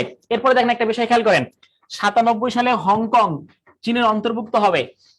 এই হংকংকে প্রদান করবে, হস্তান্তর করবে কে? যুক্তরাজ্য। তখন যুক্তরাজ্য হস্তান্তর করবে, কিন্তু কিছু শর্ত দিয়ে দিচ্ছে যে হংকং এ স্বাধীন বিচার ব্যবস্থা রাখতে হবে, জনগণের মতামত প্রকাশের স্বাধীনতা রাখতে হবে, এরকম 3-4টা শর্ত দিচ্ছে। এখন কথা হচ্ছে স্বাধীন বিচার ব্যবস্থা, জনগণের মতামত প্রকাশের স্বাধীনতা, এগুলা কি কখনো সমাজতান্ত্রিক রাষ্ট্রে থাকতে পারে? চীন কোন ধরনের রাষ্ট্র? সমাজতন্ত্র। তাহলে হংকং এ যদি সমাজতন্ত্র প্রতিষ্ঠা করে এই স্বাধীন বিচার ব্যবস্থা, মতামত প্রকাশের স্বাধীনতা থাকবে? থাকবে না। তাহলে এই শর্ত মানতে গেলে চীন কি করতে হবে? হংকং এ কি রাখতে হবে? পুঁজিবাদ রাখতে হবে। কি রাখতে হবে? পুঁজিবাদ রাখতে হবে। একটা বিষয় খেয়াল করেন, আর চীন এই সময় চিন্তা করছে যেহেতু পুঁজিবাদীর অর্থনীতির উপর ভিত্তি করেই হংকং শক্তিশালী অর্থনৈতিক একটা অঞ্চলে পরিণত হয়েছে, সেখানে যদি আমি হঠাৎ করে সমাজতন্ত্র প্রতিষ্ঠা করি তাহলে সেক্ষেত্রে কি হতে পারে, এই হংকং এর অর্থনীতি ডাউন হতে পারে। এজন্য আমার কি করতে হবে, এখানে পুঁজিবাদ কিন্তু মূল ভূখণ্ডে কি সমাজতন্ত্র, দেশ একটা, নীতি কয়টা, দুইটা। তাহলে এক দেশ দুই নীতি কত সালে হচ্ছে, কার জন্য হচ্ছে, হংকং এর জন্য হচ্ছে। তাহলে লেখেন হংকং এ এক দেশ দুই নীতি চালু হয় 1997 সালে, বা চীনে এভাবে লিখতে পারেন, চীন হংকং এর জন্য এক দেশ দুই নীতি চালু করে 1997 সালে।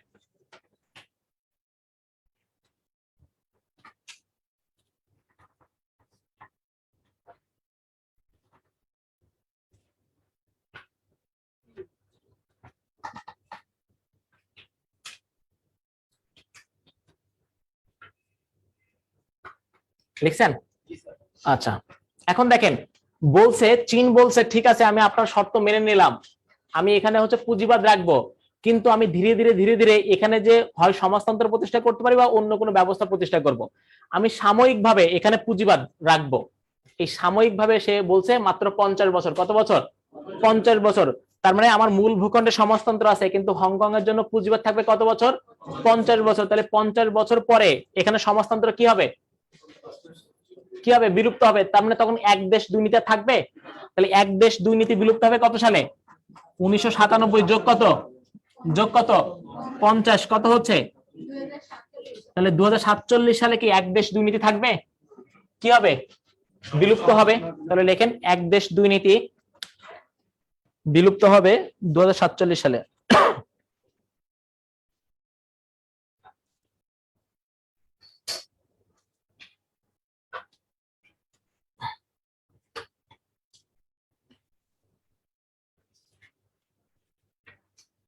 আচ্ছা, 2047 সালের পরে রাষ্ট্র ব্যবস্থা কি হবে স্যার? আচ্ছা, সেটা আমিও জানি না, আপনিও জানেন না। বিষয় হচ্ছে চীন ওখানে কি রাখবে সেটা ডিসিশন কে নিবে, চীন নিবে, ঠিক আছে। আচ্ছা, সেখানে সমাজতন্ত্র চালু করতে পারে, বা চীনের নিজের ভূখণ্ডে হয়তো সমাজতন্ত্র নাও থাকতে পারে 2047 সালে। বুঝতে পারছেন কিনা? এই জন্য কিছুই বলা যাবে না। এরপর আসেন, তাহলে এখানে সালগুলা কি আপনারা ক্লিয়ার, মুখস্থ করতে হবে? ওকে, এরপর আসেন, লেখেন, কথা বলা যাবে না।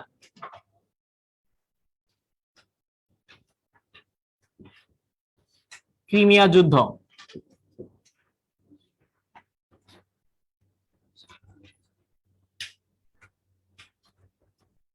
আঠারোশো 53 থেকে 1856 সাল পর্যন্ত।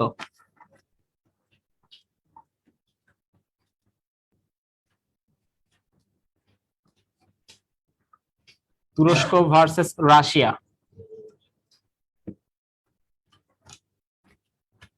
লেখেন ক্রিমিয়া যুদ্ধ।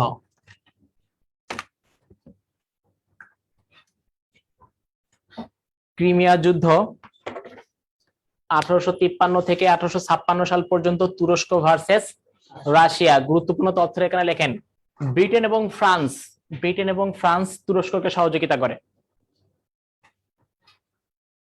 ব্রিটেন এবং ফ্রান্স তুরস্ককে সহযোগিতা করে।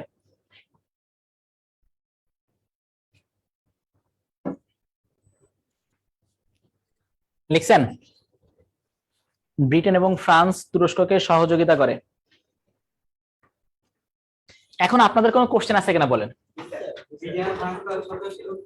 হ্যাঁ, যে ব্রিটেন এবং ফ্রান্স শত্রু রাষ্ট্র, তারা কেন একসাথে সহযোগিতা করবে?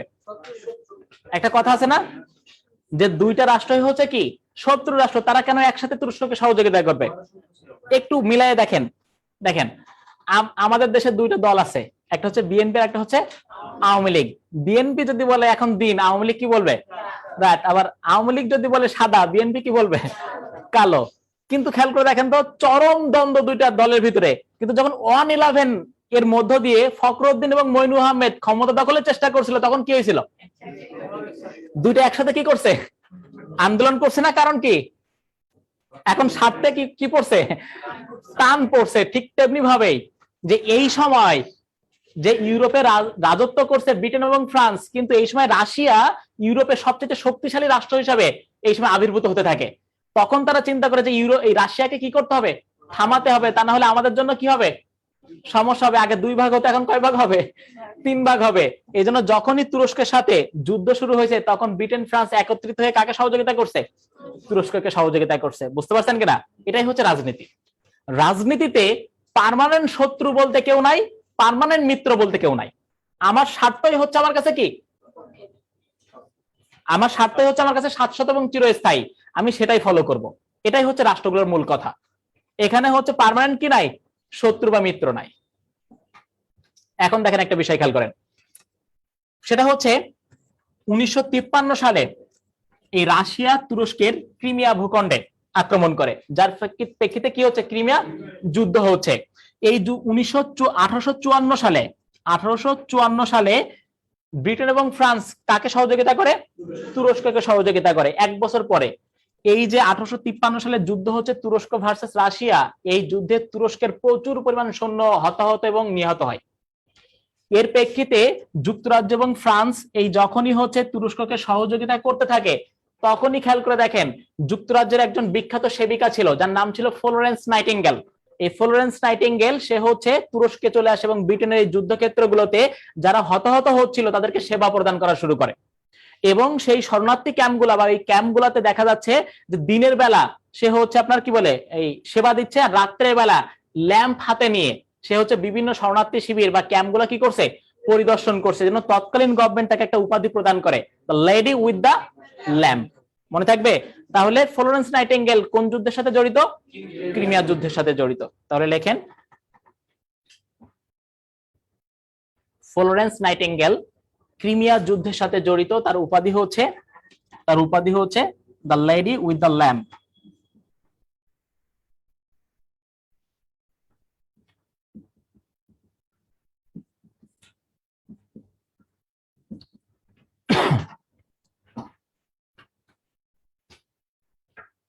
Lady with the lamp. তাহলে ফ্লোরেন্স নাইটিঙ্গেল কোন দেশের ছিল? যুক্তরাজ্যের ছিল, এটা মনে রাখেন, ঠিক আছে? তাহলে বলেন তো এই যুদ্ধে জয়লাভ করবে কে? কারণ আমি বলছি কি, যুক্তরাজ্য কখনোই কি করবে না, হারবে না। তাহলে যুক্তরাজ্য যদি তুরস্ককে সমর্থন দেয়, জয়লাভ করবে কে? তুরস্ক। ঠিক আছে, এরপরে লেখেন আমেরিকার গৃহযুদ্ধ।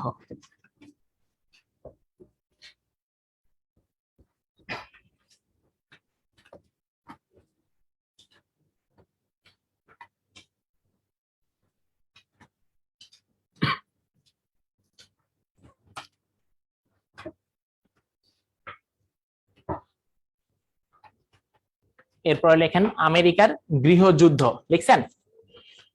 পক্ষ সমূহ, এটা হচ্ছে 1861 থেকে 1865 পক্ষ সমূহ গৃহযুদ্ধ হয় একটা দেশের অভ্যন্তরে 2টা গ্রুপের মাঝে। সেই 2টা গ্রুপ হচ্ছে একদিকে শ্বেতাঙ্গ, অন্যদিকে কৃষ্ণাঙ্গ। তাহলে লেখেন শ্বেতাঙ্গ ভার্সেস কৃষ্ণাঙ্গ। শ্বেতাঙ্গ ভার্সেস কৃষ্ণাঙ্গ।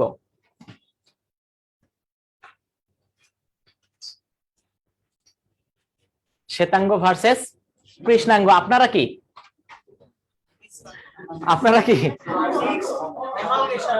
শঙ্কর?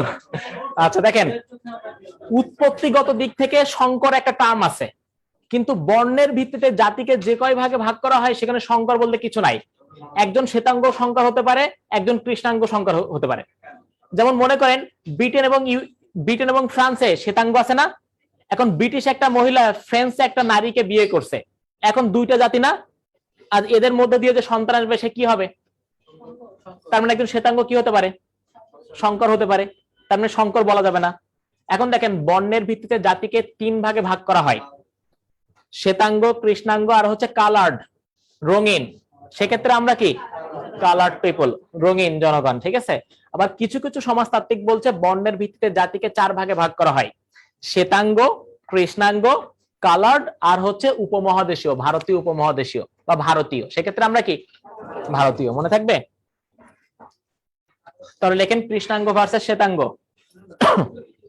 এরপরে লেখেন গৃহযুদ্ধ চলাকালীন সময়ে ইউএস এর প্রেসিডেন্ট ছিলেন আব্রাহাম লিঙ্কন।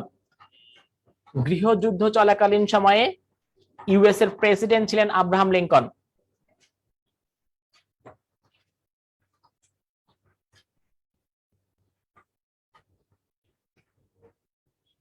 তুরস্কের যুদ্ধ ভার্সেস ক্রিমিয়ার যুদ্ধ না রফিকুল ইসলাম ভাই, এই ধরনের কিছুই বলে নাই। আমি বলছি ক্রিমিয়া যুদ্ধ, ঠিক আছে? এই ক্রিমিয়া যুদ্ধ হচ্ছে একদিকে রাশিয়া, অন্যদিকে তুরস্ক, যেখানে তুরস্ক জয়লাভ করছে, কারণ এই যুদ্ধে ব্রিটেন এবং ফ্রান্স তুরস্ককে সহযোগিতা করছে, ঠিক আছে? এটা হচ্ছে ক্রিমিয়ার যুদ্ধ, নট তুরস্কের যুদ্ধ বলবেন না। ক্লাস কি বোথ অনলাইন অফলাইন? হ্যাঁ, দুইটাই। ওকে, এখন দেখেন আমরা কোথায় ছিলাম। Abraham Lincoln. আব্রাহাম লিঙ্কন 16তম প্রেসিডেন্ট, ব্র্যাকেটে লেখেন 16তম প্রেসিডেন্ট। 16তম প্রেসিডেন্ট। 1863 সালে তিনি দাস প্রথা বিলুপ্ত করেন। 1863 সালে তিনি দাস প্রথা বিলুপ্ত করেন। 1863 সালে তিনি দাস প্রথা বিলুপ্ত করেন।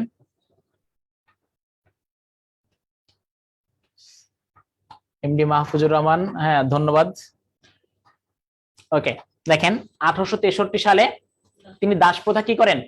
বিলুপ্ত করেন, ঠিক আছে? এখন দেখেন এই দাস প্রথা বিলুপ্ত করেন এবং এই সময় 1863 সালে যুক্তরাষ্ট্রের পেনসিলভানিয়া অঙ্গরাজ্যের একটা বিখ্যাত জায়গা আছে গ্যাটিসবার্গ। এই গ্যাটিসবার্গে তিনি একটা ভাষণ প্রদান করেন, যেটাকে আমরা বলছি গ্যাটিসবার্গ অ্যাড্রেস বা গ্যাটিসবার্গ ভাষণ। তাহলে লেখেন 1863 সালে পেনসিলভানিয়া অঙ্গরাজ্যের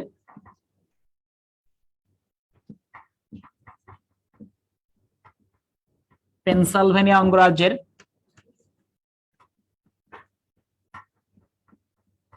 গ্যাটিসবার্গে ভাষণ প্রদান করেন।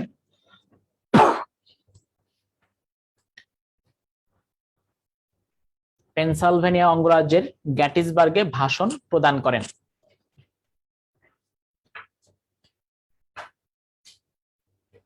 লিখছেন? এখন দেখেন মূলত এই সময় আব্রাহাম লিঙ্কন একটা বিষয় উপলব্ধি করতে পারেন। একটু তার আগে আমি একটা বিষয় আপনাদেরকে একটু বলে নেই, তাহলে আপনাদের জন্য সুবিধা হবে।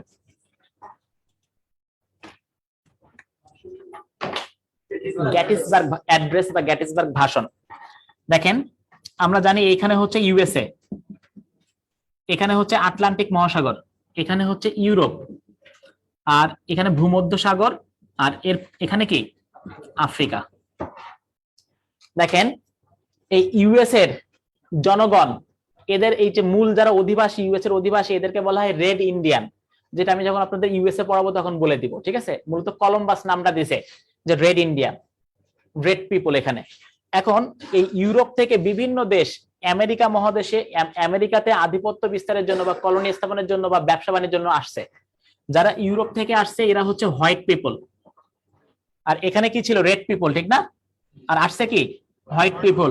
আর এই সময় আফ্রিকা মহাদেশ থেকে নিগ্রো জনগণ মানে ব্ল্যাকদেরকে হচ্ছে ক্রয় করে নিয়ে আসা হতো। এরা মূলত হচ্ছে ব্ল্যাক পিপল।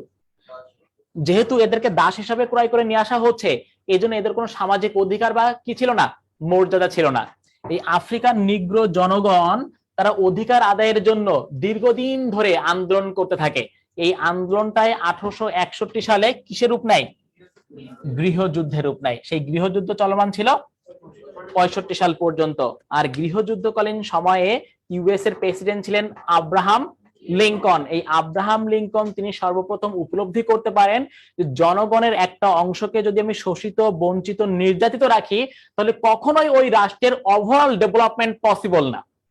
এজন্য যদি আমি এই রাষ্ট্রের প্রকৃত উন্নয়ন চাই, তাহলে সকল জনগণকে আমার কি দিতে হবে? সমান অধিকার দিতে হবে, মতামত প্রকাশের স্বাধীনতা দিতে হবে, তাদের অর্থনৈতিক বৈষম্যের শিকার করা যাবে না। এই জন্য তিনি মূলত এই সময় দাস প্রথা বিলুপ্ত করেন এবং পেনসিলভানিয়ার অঙ্গরাজ্যের গ্যাটিসবার্গ নামক স্থানে একটা বিখ্যাত ভাষণ প্রদান করেন। এই ভাষণে তিনি বলেন যে কখনো আমরা একটা জনগণের একটা অংশকে শোষিত, বঞ্চিত রেখে দেশের ওভারঅল ডেভেলপমেন্ট করতে সক্ষম হব না। আমরা এই জনগণের উপরে, একটা অংশের উপরে বুলেট বা যুদ্ধের মাধ্যমে নির্যাতিত করলে এই রাষ্ট্রের কি হবে না? উন্নয়ন হবে না। এই জন্য তিনি বলছে ballot is stronger than bullet, not bullet. কিসের মাধ্যমে সমাধান হবে? ব্যালট মানে হচ্ছে ভোট প্রদান বা মতামত প্রকাশের মধ্য দিয়ে।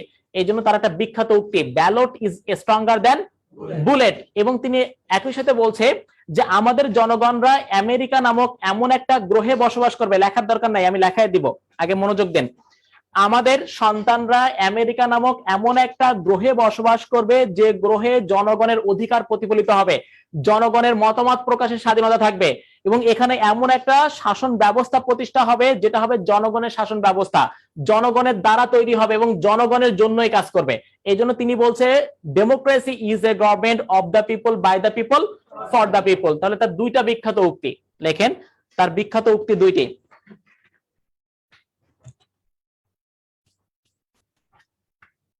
তার বিখ্যাত উক্তি দুইটি, ballot is stronger than bullet। Second হচ্ছে democracy is a government of the people,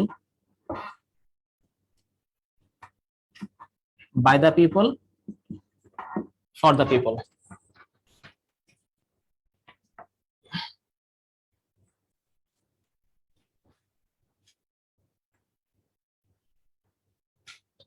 কৃষ্ণাঙ্গ শ্বেতাঙ্গ কাকে বলে সেটা তো বললামই, এক্সপ্লেন করলাম। ওকে, আচ্ছা লিখছেন,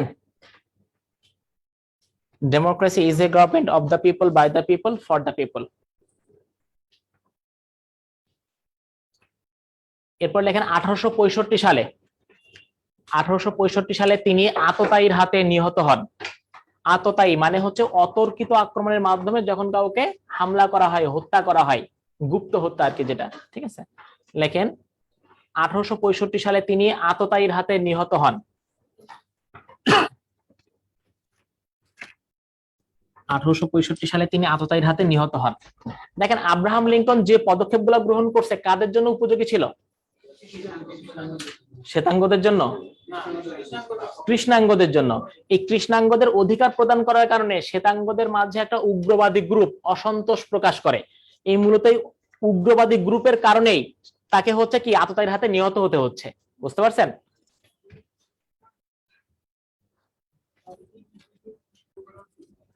জি, গৃহযুদ্ধে তো কেউ জয়ী হবে না, কারণ জয়ী যদি একটা পক্ষ হয় বিপরীত পক্ষের অবস্থা কেমন হবে?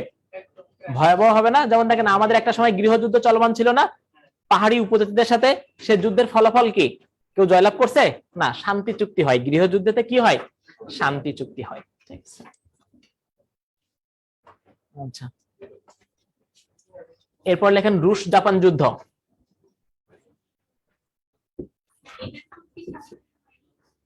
না, এখানে একটা লেখার দরকার নেই, মূলত অধিকার দানের মধ্য দিয়েই এটা হয়ে যাচ্ছে, নিষ্পত্তি হয়ে যাচ্ছে। রুশ জাপান যুদ্ধ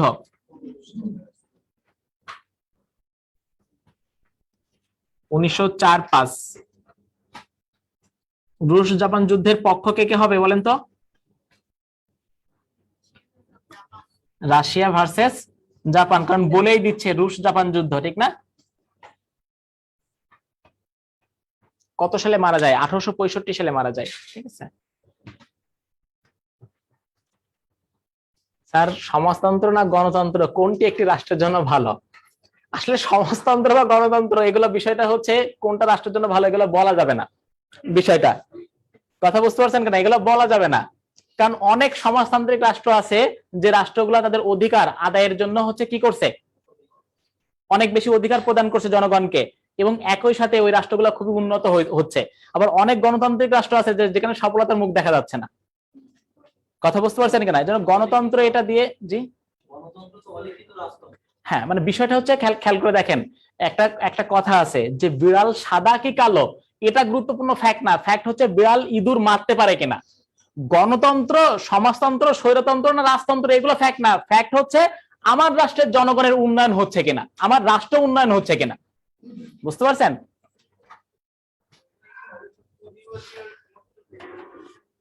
জি, পুঁজিবাদী সমাজতন্ত্র, আমি সে কথাটা তো এক্ষুনি বলে দিলাম যে বিষয়টা হচ্ছে যে বিড়াল সাদা কি কালো এটা গুরুত্বপূর্ণ বিষয় না, বিড়াল ইঁদুর মারতে পারে কিনা এটা হচ্ছে গুরুত্বপূর্ণ বিষয়, ঠিক আছে।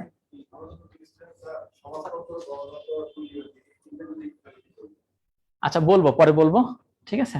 সমস্যা হচ্ছে কি যে ক্লাসটা শুরু করতেছি এটা যদি শেষ না করতে পারি তাহলে সমস্যা, ঠিক আছে? ওকে,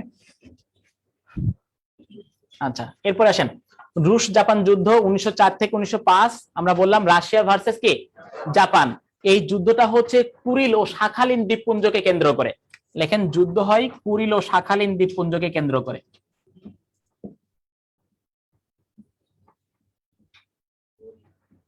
লিখে দিচ্ছি দেখেন, কুরিল ও শাখালিন দ্বীপপুঞ্জকে কেন্দ্র করে।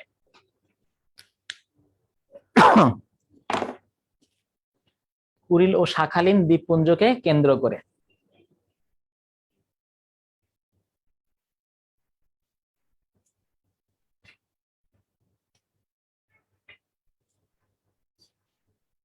একজন বলছেন যে একটি উন্নতি মানে একটি রাষ্ট্রের উন্নতি নির্ভর করে ব্যক্তিগত চরিত্রের উপরে। হ্যাঁ, আপনার সাথে আমি অনেকটা একমত, ঠিক আছে? ব্যক্তিগত চরিত্র বা জাতীয় চরিত্র খুবই গুরুত্বপূর্ণ। কারণ কথা হচ্ছে চরিত্র যদি ভালো না হয় তাহলে হচ্ছে সবচেয়ে বেশি সমস্যা। রাজতন্ত্র বলেন, গণতন্ত্র বলেন আর সমাজতন্ত্র বলেন, এটা কোনো বিষয় না, বিষয় হচ্ছে চরিত্র। বুঝতে পারছেন কিনা? এই যে আপনারা হচ্ছে কি বলে বিসিএস ক্যাডার হবেন, এখন বিসিএস ক্যাডার হয়ে যদি আপনারা হচ্ছে এক একজন জামালপুরের ডিসি হন, তারপর হচ্ছে যে কি বলে সাকলাইনের মতন হন, তাহলে তো সমস্যা। তাই আপনি পুঁজিবাদের অধীনে হন আর সমাজতন্ত্রের অধীনে হন। কথা বোঝেন নাই? বুঝতে পারছেন কিনা? নৈতিক অবক্ষয় এখন এমন পর্যায়ে চলে গেছে যে নৈতিক মানে আমাদের হচ্ছে মূল্যবোধ সেটা এখন আর ঠিক নাই। এজন্য নৈতিক মূল্যবোধ ঠিক করার জন্য আপনাদের বিসিএস এ দেখেন সুশাসন, নৈতিকতা, মূল্যবোধ পড়ানো হচ্ছে, কিন্তু এগুলো যে পড়ায় সৃষ্টি করা যায় না এটা আমরা বুঝি না। ছোটবেলায় সন্তানকে যখন লালন পালন করবেন, ছোট ভাইকে লালন পালন করবেন, বলবেন যে মিথ্যা কথা বলা মহাপাপ, মিথ্যা বলবেন না, আর কাছে ফোন আসলে ধরাই দিবেন যে বল বাবা বাড়িতে নাই।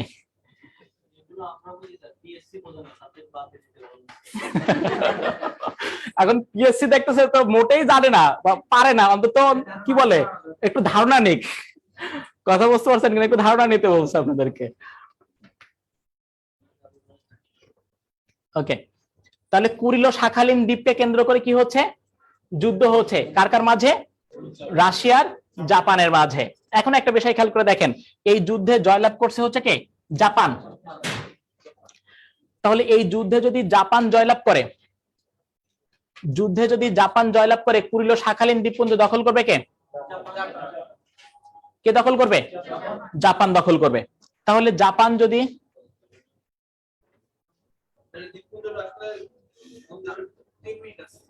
দুইটা রাষ্ট্রের মাঝে অবস্থিত, ঠিক আছে?